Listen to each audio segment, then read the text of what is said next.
उत्तर प्रदेश के मुख्यमंत्री योगी आदित्यनाथ और भारतीय जनता पार्टी के केंद्रीय नेतृत्व के बीच बैठकों और मंथन का दौर जारी है। इसी को लेकर सियासी हलकों में कयासों का बाजार गर्म है।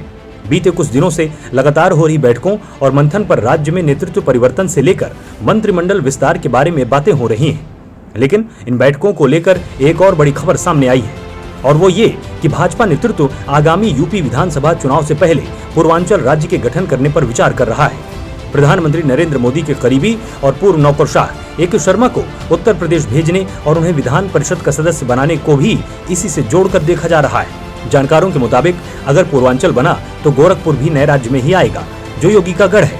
योगी 1998 से 2017 तक 5 बार गोरखपुर से लोकसभा सांसद रहे हैं। योगी गोरक्षपीठ के महंत भी हैं।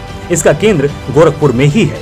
जो खबर मिल रही है उसके मुताबिक पूर्वांचल में गोरखपुर समेत 23 से 25 जिले शामिल हो सकते हैं।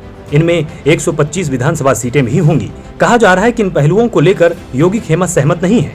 गौरतलब है कि अलग पूर्वांचल, बुंदेलखंड और हरित प्रदेश की मांग लंबे समय से चल रही है। हालांकि पहले योगी सरकार ने पूर्वांचल के लिए 28 जिलों का चयन किया था।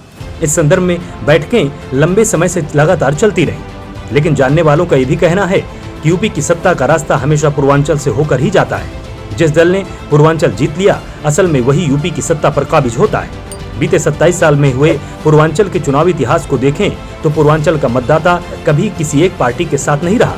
2017 में 27 साल बाद भाजपा को प्रचंड बहुमत तो मिला, बावजूद 10 जिलों में वो फिर भी कमजोर रही।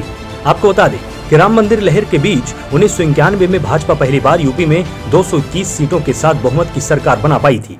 चूंकि उस समय परिसीमन नहीं हुआ था तो पूर्वांचल के 28 जिलों में कुल 152 में से 82 सीट भगवा लहरा चुका था। हालांकि उसके बाद साल दर साल भाजपा का प्रदर्शन पूर्वांचल में कमजोर होता गया। 1991 के बाद 2017 में भाजपा को पूर्वांचल के 28 जिलों की 164 विधानसभा सीट में से 115 सीटें ही मिली थी, जो कि भाजपा का अब तक का रिकॉर्ड है। भाजपा की चिंता इस बात को लेकर भी है कि तमाम कोशिशों के बाद भी पूर्वांचल के 28 जिलों में शामिल 10 जिलों में भाजपा भी कमजोर है, जबकि समाजवादी पार्टी का दबदबा लगातार बना हुआ है। कुछ जिले ऐसे हैं जहां 2017 में भाजपा ने बढ़त बनाई, लेकिन 2022 में चुनावों में ये बढ़त बनी रहे, इस बात पर आशंका है। दरअसल पूर्वांचल कभी किसी दल का स्थायी वोट बैंक नहीं रहा है।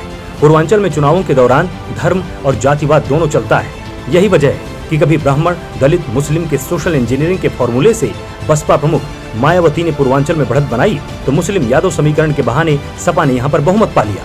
इसी तरह जब हिंदुत्व का अलग जगह भाजपा ने यहाँ पर नई रणनीति बनाई तब पूर्वांचल में भाजपा को भी बहुमत मिला। गौर करने वाली बात यह भी है कि 1991 के बाद से पूर्वांचल में भाजपा लगातार कमजोर होती चली गई, क्योंकि उसके पास ऐसा कोई मुद्दा या कोई समीकरण नहीं था जिससे वो हिंदुत्व का एजेंडा खड़ा कर सके। 1991 में जब हिंदुत्व का मुद्दा भाजपा ने उठाया तो उसे बहुमत मिला। उसके लंबे अंतराल के बाद साल 2014 के लोकसभा चुनाव और 2017 के यूपी विधानसभा चुनाव में भाजपा ने एक बार फिर से हिंदुत्व के बहाने ही पूर्वांचल को साधने की कोशिश की तो उनको बहुमत मिला। चूंकि 1991 के बाद भाजपा का संगठन भी काफी कमजोर था, लेकिन मौजूदा समय में हम ये नहीं कह सकते हैं कि पूर्वांचल में भाजपा का संगठन कमजोर है। इसमें कोई संदेह नहीं कि पिछले 5 सालों में पूर्वांचल में भी भाजपा मजबूत हुई है। कुल मिलाकर भाजपा की रणनीति यही है कि राज्यों का विभाजन कर विपक्षी दलों की धार को कुंद कर दिया जाए, अपने माकूल सियासी समीकरण साध लिए जाएं। Vibhakar Jha, DNP India, Noida.